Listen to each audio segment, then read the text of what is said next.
La soberanía de Dios, el libre albedrío humano y la justicia divina. Prólogo. La tensión entre la soberanía de Dios y el libre albedrío humano ha generado debates durante siglos. Muchos creen que el hombre decide su destino de forma autónoma, otros sostienen que Dios controla cada detalle de la historia. Este estudio busca responder, con base en las escrituras y un análisis profundo de sus idiomas originales, si el libre albedrío absoluto existe o si toda voluntad humana está supeditada al consejo eterno de Dios. No es un ejercicio académico frío, aquí se combina estudio bíblico, defensa teológica y alegato, considerando no solo el juicio final, sino también la equidad en vida. Se incluye la analogía del laberinto para ilustrar la relación entre el diseño divino y las decisiones humanas, así como el tratamiento de casos concretos en la Biblia. Capítulo 1. La analogía del laberinto y los ratones. Imaginemos un laberinto construido por un arquitecto perfecto. Antes de que cualquier ratón entre, cada pasillo, cada pared y cada salida ya está diseñada. El arquitecto sabe exactamente qué ratón recorrerá qué camino, en qué esquina se detendrá, y hasta en qué punto exacto llegará al final. En esta ilustración, Dios es el arquitecto soberano, los humanos son los ratones, el laberinto es el plan eterno de Dios, inmutable e infalible. Aquí no hablamos de un diseño que se adapta a lo que el ratón decida, sino de un recorrido escrito antes de comenzar.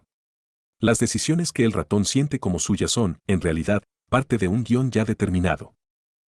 Fundamento bíblico. Isaías 46, 9-10.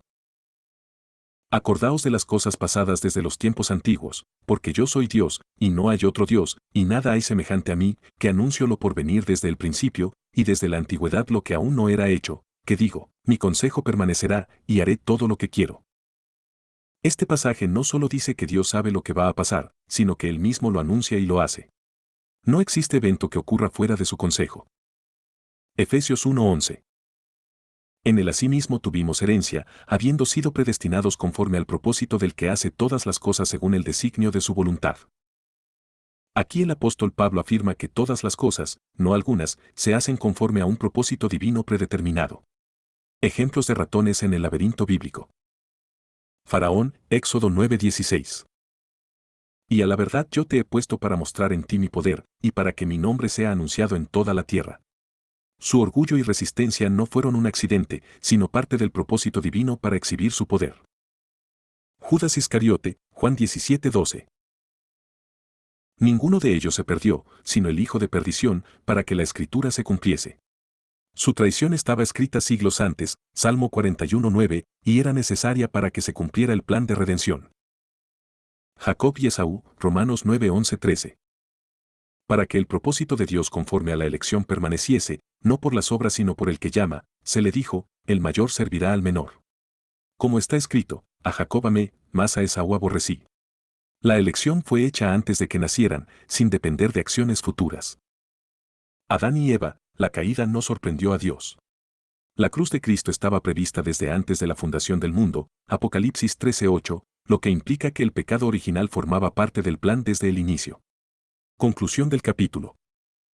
La analogía del laberinto nos enseña que el diseño es perfecto e inmutable, cada paso fue previsto y decretado antes de comenzar, las decisiones que sentimos como nuestras se desarrollan exactamente como el arquitecto las determinó.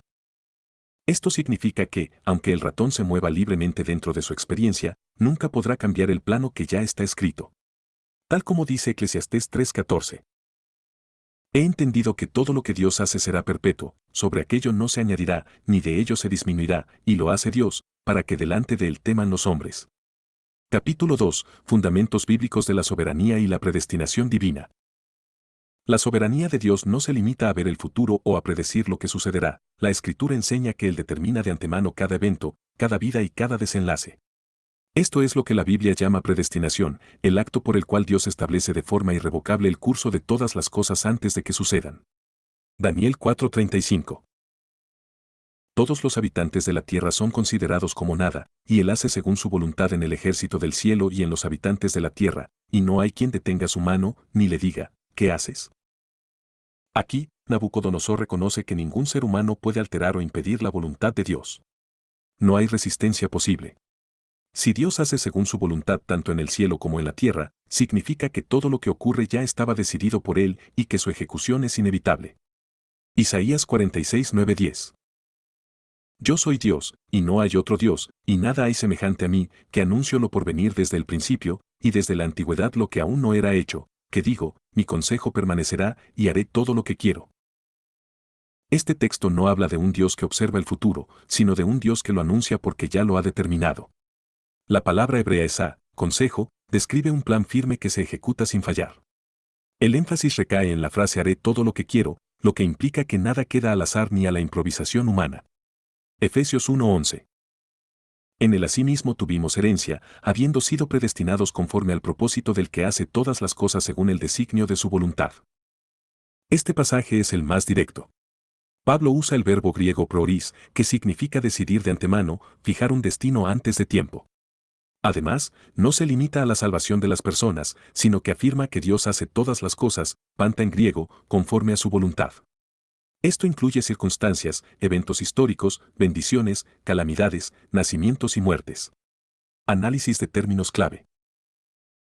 Hebreo asa, hacer, ejecutar algo de forma eficaz, sin que nada pueda impedirlo. Hebreo esa, consejo, plan deliberado que se cumple con certeza absoluta. Griego eklegomai, escoger, seleccionar activamente con un propósito definido. Griego proris, predestinar, determinar de antemano el destino de algo o alguien.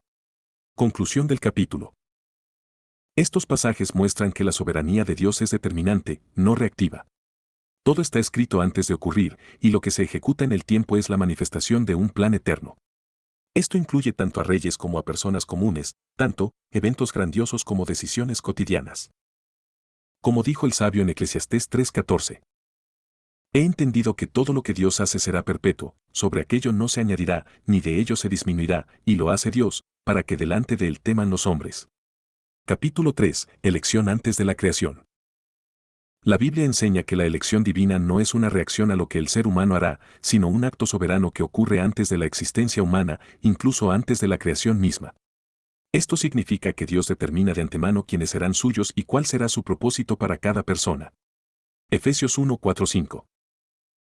Según nos escogió en él antes de la fundación del mundo, para que fuésemos santos y sin mancha delante de él, en amor habiéndonos predestinado para ser adoptados hijos suyos por medio de Jesucristo, según el puro afecto de su voluntad.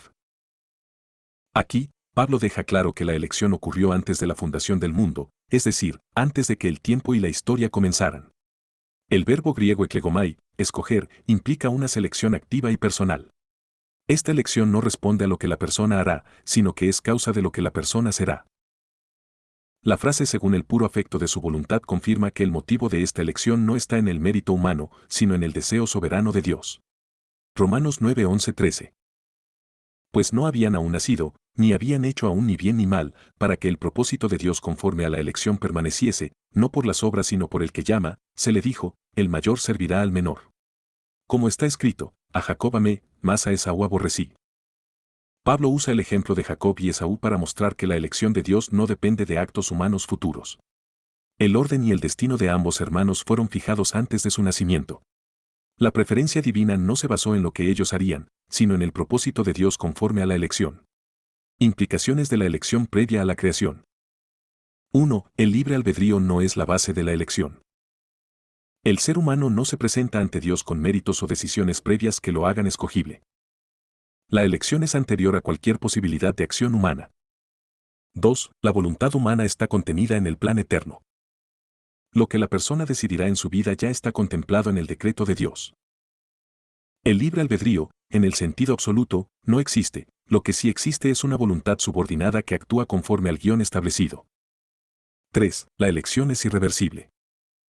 Así como Dios escogió a Jacob antes de su nacimiento, nadie puede deshacer lo que Dios ha decidido. En términos jurídicos, es un decreto sellado que se ejecutará en su momento exacto. Conclusión del capítulo, la elección divina antes de la creación deja fuera cualquier noción de neutralidad en la historia humana. Nadie nace como página en blanco, cada vida es parte de un plan eterno en el que el arquitecto ya fijó los fines y los medios. El libre albedrío, lejos de ser el motor de la elección, es un engranaje más dentro del diseño soberano de Dios. Capítulo 4. La voluntad humana, real pero limitada. La Biblia enseña que el ser humano posee una voluntad que le permite tomar decisiones reales en su experiencia diaria, pero esa voluntad está totalmente contenida dentro de los límites que Dios ha establecido desde antes de la creación. El hombre no elige sus circunstancias, su época, su lugar de nacimiento ni las oportunidades que tendrá, incluso su respuesta espiritual está condicionada por la acción soberana de Dios.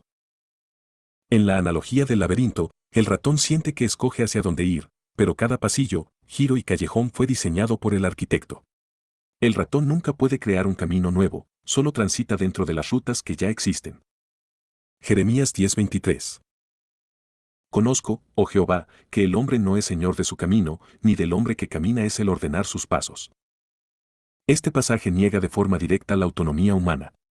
El ser humano no controla su propio destino ni define el curso de su vida sin la intervención de Dios. Juan 6:44.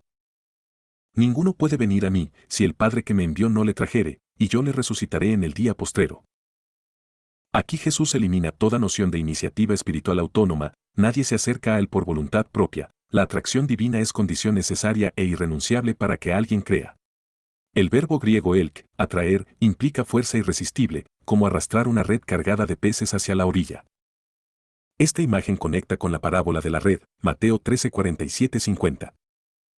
Asimismo el reino de los cielos es semejante a una red que, echada en el mar, recoge de toda clase de peces, y una vez llena, la sacan a la orilla.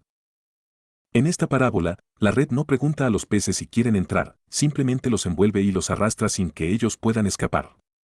El pescador decide cuándo, dónde y qué recoger, y también separa los buenos de los malos al final.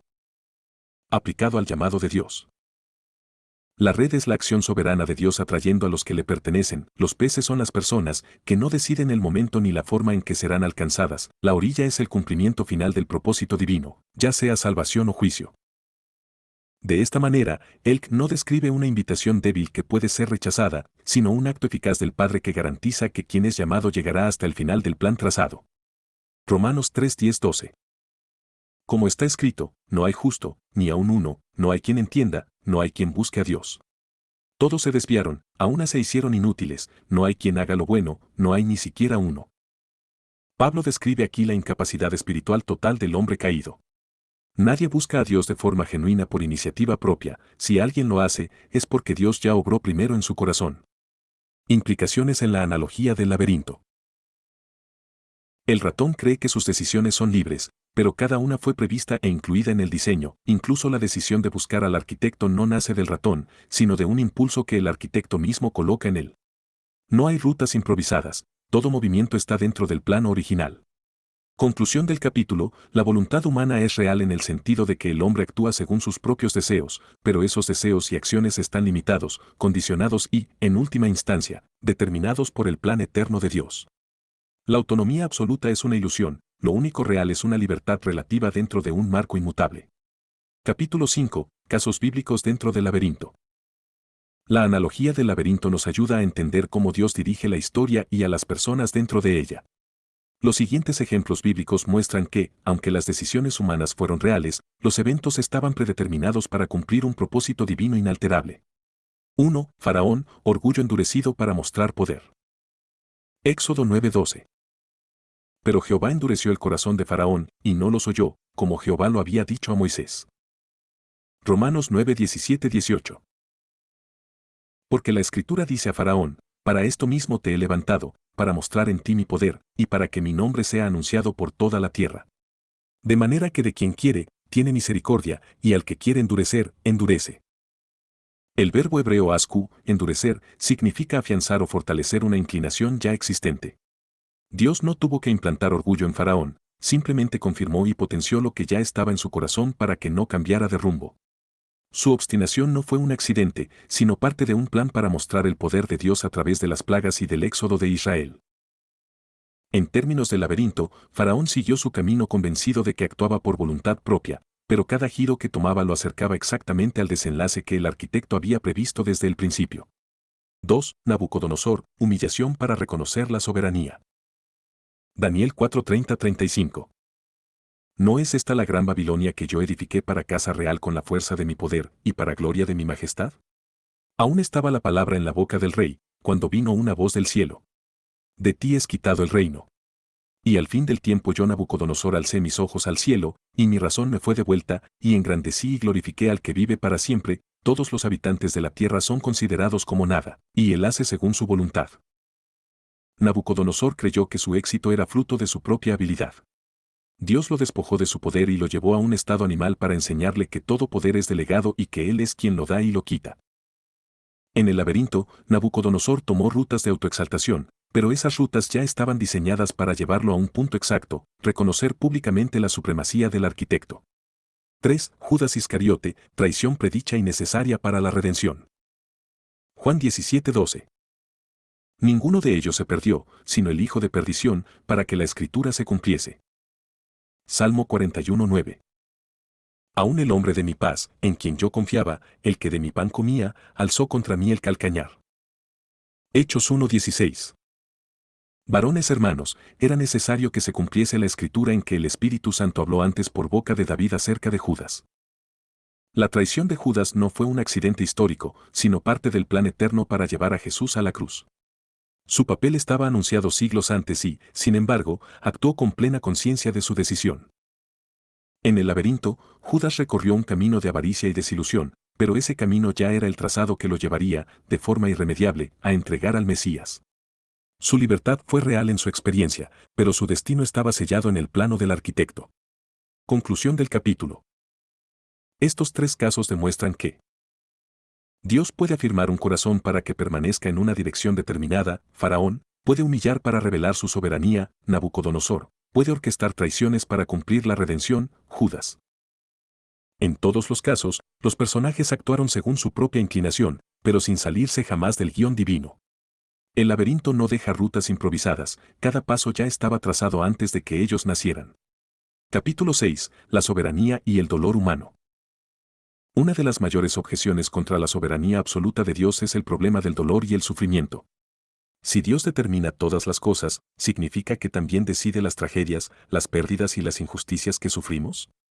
La Biblia responde que sí, incluso la adversidad está dentro de su plan, pero su propósito trasciende nuestra comprensión inmediata. Isaías 45:7. Yo formo la luz y creo las tinieblas, hago la paz y creo la adversidad. Yo Jehová soy el que hago todo esto. Este pasaje desafía cualquier idea de que la adversidad sea un simple producto del azar o de la maldad humana independiente. El verbo hebreo bara, crear, indica que Dios no solo permite, sino que produce circunstancias difíciles para cumplir sus propósitos. Luz y tinieblas, paz y adversidad, todo proviene de su mano soberana. Juan 9:3. Respondió Jesús, no es que pecó ni sus padres, sino para que las obras de Dios se manifiesten en él. Jesús explica que el sufrimiento del hombre ciego de nacimiento no era consecuencia de un pecado personal o familiar, sino que tenía un objetivo divino, servir como escenario para una obra de gloria. El dolor, en este caso, fue una plataforma para la revelación del poder de Dios. El dolor como herramienta divina. El dolor no siempre es castigo, puede ser un cincel que Dios utiliza para moldear el carácter, Romanos 5:3-4, probar la fe, 1 de Pedro 1:6-7, cumplir un propósito eterno, 2 de Corintios 4:17. En la analogía del laberinto, las zonas oscuras, los callejones sin salida y los obstáculos no son accidentes, sino partes diseñadas para guiar al ratón hacia una enseñanza o un desenlace específico.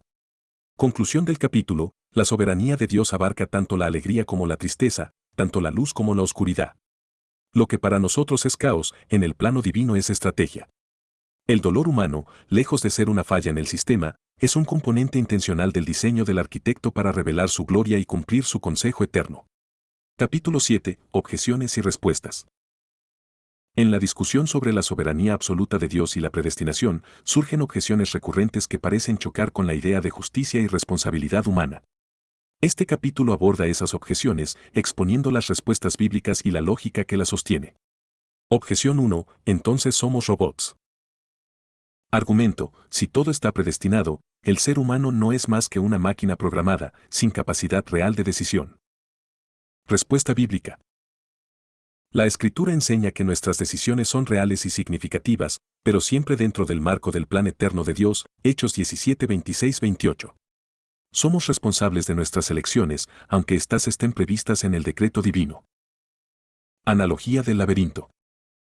Un ratón no es un robot, toma decisiones según su percepción y deseos. Sin embargo, su libertad está limitada por las paredes del laberinto. La diferencia es que, en el caso humano, el arquitecto conoce y ha dispuesto de antemano cada decisión que tomaremos. Objeción 2. Esto es injusto. Argumento: si Dios decide de antemano quién prosperará, quién sufrirá o quién será salvo, entonces el sistema es arbitrario e injusto. Respuesta bíblica. Romanos 9:20-21 presenta una defensa contundente. Mas antes, oh hombre, ¿quién eres tú, para que alterques con Dios? Dirá el vaso de barro al que lo formó: ¿por qué me has hecho así? ¿O no tiene potestad el alfarero sobre el barro? La justicia de Dios no se mide por estándares humanos. Siendo el Creador, tiene derecho absoluto sobre su creación para disponer de ella como quiera. Analogía jurídica. En derecho, el propietario tiene autoridad para usar lo que le pertenece según su propósito, siempre que no viole una ley superior. En el caso de Dios, no existe una ley superior que limite su voluntad. Objeción 3. La Biblia dice: escoge. Argumento: pasajes como Deuteronomio 30:19 parecen indicar que el ser humano tiene libertad absoluta para decidir su destino. Respuesta bíblica. Sí, la Biblia llama al hombre a escoger, pero también enseña que es Dios quien provoca y asegura esa elección, Ezequiel 36:27. Y pondré dentro de vosotros mi espíritu, y haré que andéis en mis estatutos. La exhortación a elegir no contradice la predestinación, simplemente describe la experiencia humana dentro del plan divino. El ratón percibe que elige el pasillo, pero ese pasillo ya estaba en el diseño. Conclusión del capítulo. Las objeciones a la soberanía divina parten de asumir que Dios y el hombre se encuentran en igualdad de condiciones de decisión, pero la Biblia presenta una realidad distinta: Dios es el arquitecto supremo, y la voluntad humana es un elemento subordinado que nunca escapa a su plan. Capítulo 8. La justicia divina, juicio final y justicia presente. Uno de los puntos más sensibles en la defensa de la soberanía absoluta de Dios es la percepción de desigualdad entre las personas. Si Dios es el alfarero y nosotros el barro, Romanos 9:21, y Él decide de antemano la forma, el propósito y las circunstancias de cada vaso, ¿cómo se concilia esto con su justicia? 1. El reclamo del vaso. Pablo plantea la objeción con crudeza. Dirá el vaso de barro al que lo formó: ¿por qué me has hecho así? Romanos 9:20. El vaso que vive en dolor, pobreza, rechazo o humillación, naturalmente reclama justicia. No entiende por qué otros vasos fueron moldeados con belleza, riqueza, oportunidades y amor. Mientras tanto, los vasos favorecidos no se quejan, pues disfrutan del diseño que recibieron. Aquí surge el punto clave: la queja del vaso no es absurda desde la experiencia humana. De hecho, es un reclamo legítimo si solo evaluamos la vida presente. Sin embargo, en el tribunal divino, la justicia no se mide por igualdad temporal de circunstancias, sino por conformidad al plan eterno de Dios. 2. Justicia según la perspectiva divina. En derecho humano, justicia implica igualdad de oportunidades. En la Biblia, justicia significa que Dios actúa siempre conforme a su naturaleza perfecta, aunque el resultado no parezca equitativo desde nuestro punto de vista. El Creador no está obligado a dar a cada vaso las mismas ventajas temporales, porque el propósito de cada uno es distinto. Algunos vasos son moldeados para ser exhibidos en honor, otros para resistir el fuego, otros para contener fragancia y otros para soportar cargas pesadas. 3. El misterio de la responsabilidad. Aunque el recorrido esté trazado, las decisiones del hombre son reales y, por tanto, responsables. Judas fue predestinado para traicionar, pero sintió y decidió la traición. Faraón fue endurecido, pero alimentó voluntariamente su orgullo. Dios puede reconducir cualquier intento de desviación hacia el cumplimiento de su plan, Proverbios 19:21, pero la experiencia humana de decisión sigue siendo auténtica, y por eso somos juzgados según nuestras obras, Apocalipsis 20:12. 4. La aparente desigualdad en vida. El problema se agudiza cuando vemos que algunos reciben en abundancia lo que a otros se les niega: salud, amor, dinero, belleza, poder. ¿Es esto justo? La Biblia reconoce esta tensión. El Salmo 73 describe la crisis de fe de Asaf al ver prosperar a los impíos mientras él sufría. La respuesta llegó cuando consideró el fin de ellos. Salmo 73:17, la prosperidad temporal no es garantía de aprobación divina, y el sufrimiento presente no es señal de abandono eterno. En otras palabras, lo que parece ventaja ahora puede ser desventaja eterna, y lo que parece pérdida ahora puede ser ganancia eterna. Marcos 8:36. 5. Justicia final y justicia presente. Justicia final. La justicia perfecta se manifestará en el juicio eterno, donde cada uno recibirá según lo que haya hecho. 2 Corintios 5:10. En ese día, El vaso que aquí sufrió verá recompensada su fidelidad, y el vaso que aquí prosperó sin Dios recibirá condena. Justicia presente. La Escritura también presenta casos donde Dios ejecutó justicia y equidad en vida. Elevó a José de esclavo a gobernador, Génesis 41, exaltó a David de pastor a rey, Primera de Samuel 16, restituyó a Job después de su prueba, Job 42. Esto muestra que la equidad no está ausente en la historia presente, pero su distribución responde a la estrategia divina, no a una fórmula de igualdad humana. Conclusión del capítulo. La justicia divina no puede medirse con la balanza humana. El vaso no elige su diseño ni su propósito, pero sí vive cada decisión como real y será juzgado por ella.